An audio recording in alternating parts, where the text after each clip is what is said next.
Assalamualaikum warahmatullahi ta'ala wabarakatuh. Hai para sahabat pecinta sejarah peradaban Islam. Pada kesempatan kali ini kita akan membuka sejarah tentang seorang pemuda pemberani yang sedang terbaring di dalam selimut suci milik Nabi Muhammad. Perasaannya yang tenang jauh berbeda dengan orang-orang Quraisy yang mengepung rumahnya dengan detak jantung memburu, gerak nafsu yang membiru, dan kemarahan yang menggebu-gebu. Semalam penuh mereka menunggu orang yang berselimut itu terbangun. Fokus dan target mereka tetap sama. Jika bangun, orang itu akan langsung dihajar mati. Hingga kemudian malam terus berlalu. Mereka terkejut menyaksikan diri mereka sendiri ternyata terbangun dari tidur yang tak mereka sadari. Orang-orang Quraisy yang mengepung itu terlelap tanpa sebab. Rasa geram segera mendera. Sejenak kemudian mereka tenang kembali saat melihat orang yang berselimut tetap seperti sedia kala. Mereka kembali menunggunya. Apa yang kalian tunggu? Tiba-tiba seseorang yang tidak dikenal dan tidak tahu entah dari mana datangnya bertanya. Kami sedang menunggu Muhammad. Orang itu kemudian menjelaskan. Demi Allah, dia telah keluar melewati kalian. Tak ada satupun dari kalian yang dilaluinya kecuali dia lempari kepalanya dengan debu. Apakah kalian tidak sadar? Orang-orang Quraisy yang sedang mengepung itu lantas mengusap kepalanya masing-masing. Butiran debu berjatuhan. Demi Allah, Muhammad masih berselimut, kata mereka sambil menunjuk orang yang masih terbaring di dalam selimut. Hingga fajar menyingsing, orang-orang Quraisy yang hendak membunuh Nabi Muhammad terkejut melihat orang yang berselimut tiba-tiba terbangun dan menghampiri mereka. Mereka lebih terkejut lagi. Ternyata orang itu adalah seorang pemuda yang sangat mereka kenal dengan keberaniannya. Ali bin Abi Thalib. Dan bukan Muhammad. Demi Allah, apa yang diceritakan oleh orang itu benar, kata Ali bin Abi Thalib. Nabi Muhammad telah pergi dengan tanpa diketahui. Ya, pada malam hijrahnya Nabi Muhammad, Ali bin Abi Thalib menggantikan posisi Nabi Muhammad di atas tempat tidur untuk mengelabui orang-orang Quraisy yang hendak membunuhnya. Saat itu tak terbayang sedikit pun oleh Ali bin Abi Thalib rasa takut akan kematian. Jika saja orang-orang yang pedangnya sudah terhunus sejak awal langsung menyergapnya tanpa ada tanda tanya dan aba-aba. Ali bin Abi Thalib adalah sahabat yang memiliki keutamaan tersendiri di sisi Nabi Muhammad. Selain orang yang paling awal masuk Islam, Ali bin Abi Thalib juga termasuk orang yang sangat dekat nasab dan kehidupannya dengan Rasulullah. Sejak kecil, sepupu Nabi yang bernama lengkap Ali bin Abi Thalib bin Abdul Muthalib bin Hashim bin Abdi Manaf ini telah diasuh dan hidup seatap dengan beliau Nabi Muhammad. Naungan atap kenabian telah menempanya menjadi seseorang yang luar biasa menakjubkan. Selain itu, Ali bin Abi Thalib juga termasuk orang yang sangat alim di dalam segala bidang ilmu. Salah satu ulama Rabbani, kesatria pemberani, ulama zuhud, mahir berorasi dan lain sebagainya. Pada bulan Syawal tahun kelima Hijriah, Perang Khandaq menggulung habis dendam orang-orang yang pernah terluka dengan kedatangan agama Islam. Kafir Quraisy dan Bani Qudo'ah bersekongkol dengan orang-orang Yahudi demi menghancurkan orang Islam di rumah mereka sendiri.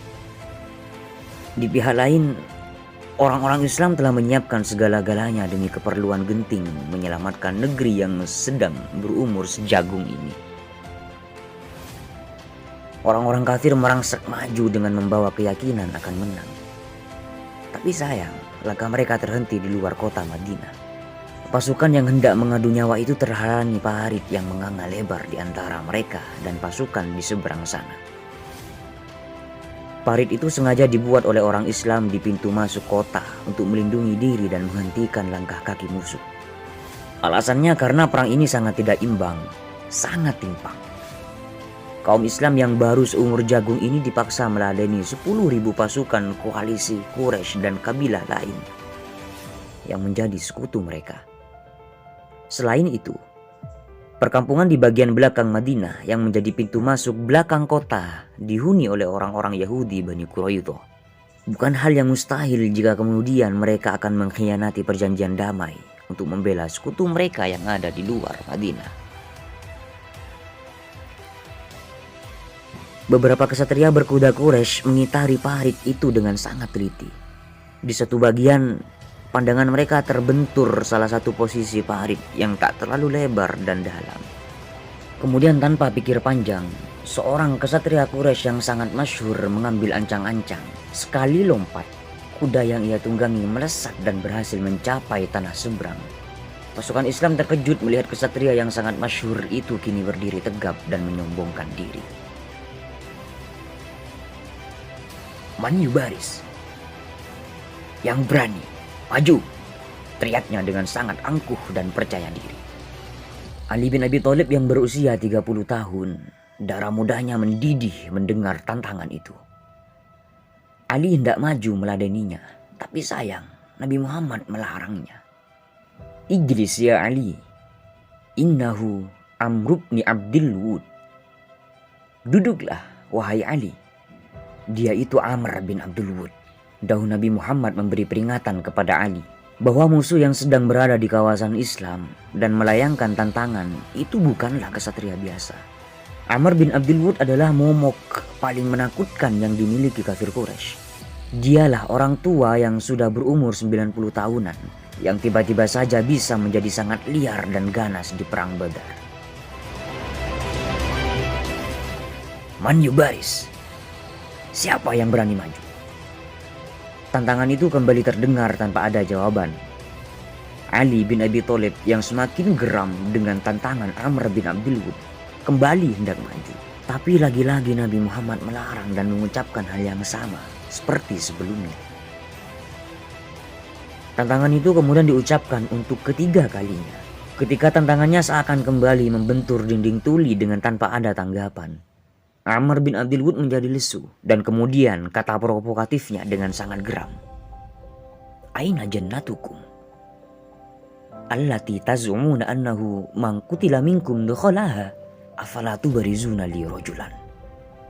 Mana surga kalian yang kalian duga orang yang mati syahid akan memasukinya? Apakah seperti ini? Tidak ada seorang pun yang berani maju menghadapiku. Mendengar ucapan terakhir itu, darah muda Ali bin Abi Thalib semakin mendidih pedih. Beliau meminta izin untuk kesekian kalinya kepada Nabi Muhammad. Ali bin Abi Thalib benar-benar ingin membunuhnya. "Biarkan saja aku menghadapinya ya Rasulullah," pinta Ali kepada Nabi Muhammad. "Tapi dia itu Amr," jawab Nabi Muhammad. "Meski Umar bin Khattab sekalipun ya Rasulullah," jawab Ali kemudian dengan sangat tegasnya. Nabi Muhammad kemudian mengizini Ali untuk maju. "Ukhruj ya Ali fi hifdzillahi wa iyadihi." Keluarlah, hadapi dia, semoga Allah melindungimu. Setelah berdoa atas kemenangan Ali bin Abi Thalib, Nabi Muhammad kemudian memberikan pedangnya yang legendaris, Dzulfiqar, atau yang lebih terkenal dengan Dzulfikar. Ali lantas maju dengan garangnya. Sebelum duel yang menegangkan ini terjadi, Amr bin Abdul Wud berbahasa basi. "Siapakah engkau?" tanyanya kepada pemuda yang menghampirinya itu. "Ana Ali bin Abi Thalib." "Aku, Ali bin Abi Thalib." "Demi Allah, aku tidak ingin membunuhmu," kata Amr setelah mengingat kembali ayah Ali, yaitu Abu Thalib bin Abdul Muthalib yang dulu pernah dekat dengannya. Melihat permintaan Amr bin Abdul Wud yang tidak ingin membunuhnya, Ali bin Abi Thalib justru menjawab dengan jawaban yang kemudian akan menjadikan Amr bin Abdul Wud marah kepanasan. Kata Ali, "Tapi demi Allah, aku justru ingin sekali membunuhmu." Sebagai kesatria kawakan yang kesohor akan kehebatannya, Amr yang mendengar itu langsung terbakar amarah. Dia turun dari kudanya dan langsung menyerang Ali bin Abi Thalib. Debu yang menjadi pijakan mereka berdua melayang berterbangan kemana-mana. Ganasnya serangan kedua kesatria itu membuat keadaan tak terlihat. Orang-orang yang ada di sana hanya mampu mendengar berisiknya pedang yang saling beradu, teriakan dan juga caci maki yang berterbangan. Berbeda dengan kaum muslimin yang harap-harap cemas dengan Ali bin Abi Thalib, pasukan kafir Quraisy yang ada di seberang parit justru sangat yakin bahwa kemenangan akan diperoleh oleh jagoannya, Amr bin Abdul Wud. Keadaan yang terjadi selanjutnya lantas sangat mengejutkan atau sangat membagongkan. Debu yang diam-diam mulai turun menandakan duel telah usai, memperlihatkan tubuh Ali yang tegak duduk di atas tubuh Amr bin Abdul Wud yang sekarang tanpa kepala. Ali berhasil memenggalnya dan pasukan kafir Quraisy tercekat melihat kenyataan itu. Pada suatu malam yang sangat pekap dan mencekam, Amr bin Bakar At-Tamimi berkata kepada dua sahabatnya, semuanya harus terlaksana pada waktu yang sama, subuh tanggal 17 Ramadan. Kalau begitu, biarkan aku yang memecahkan kepala Ali bin Abi Thalib, kata satu temannya yang bernama Ibnul Muljam Al-Muradi. Sedangkan temannya yang lain yang bernama Buraq bin Abdullah At-Tamimi mengatakan, biarkan aku, Muawiyah bin Abi Sufyan. Sedangkan Amr bin Bakar At-Tamimi yang berbicara di awal itu kebagian menghabisi Amr bin As. Ibnu Muljam kemudian segera berangkat menuju Kufah, kediaman sang khalifah. Di luar dugaan, hatinya tersandung kecantikan seorang perempuan di tengah jalan.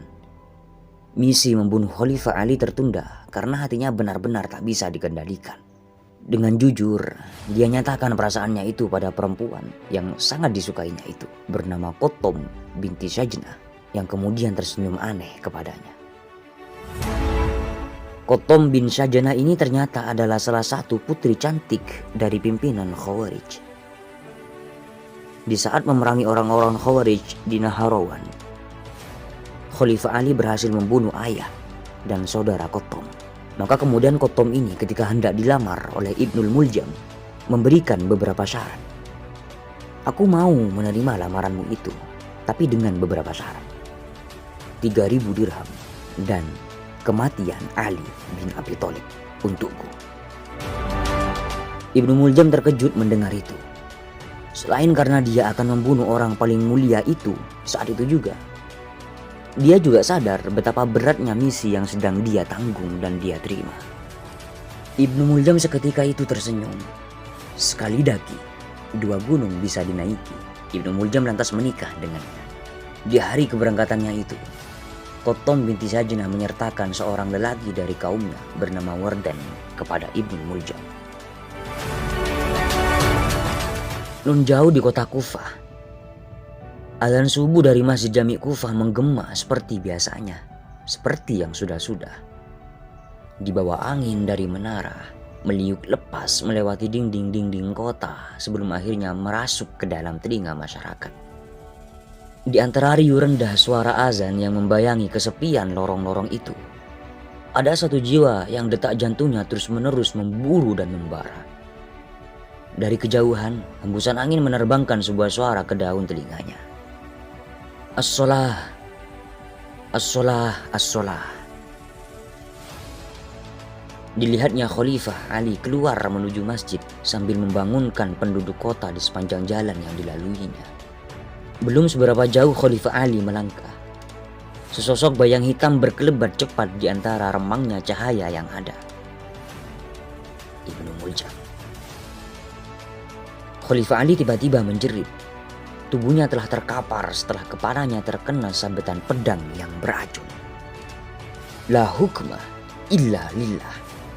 Laisa laka ya Ali wala li ashabik. Tidak ada hukum kecuali itu milik Allah, bukan milikmu dan juga bukan sahabat-sahabatmu.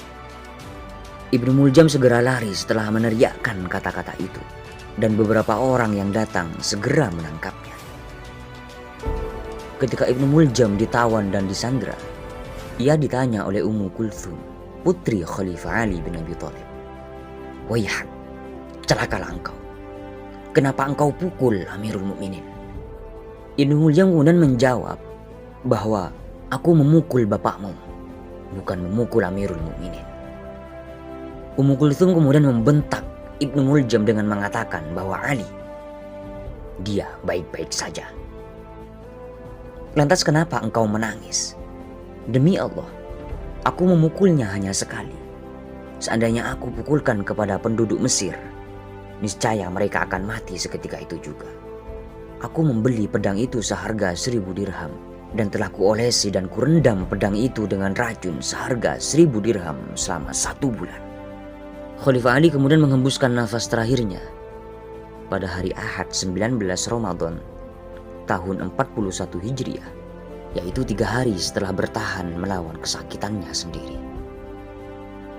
Dalam masa kehidupannya yang sebentar itu, tak ada satupun kata yang keluar dari lisan Ali bin Abi Thalib kecuali lafal La ilaha illallah.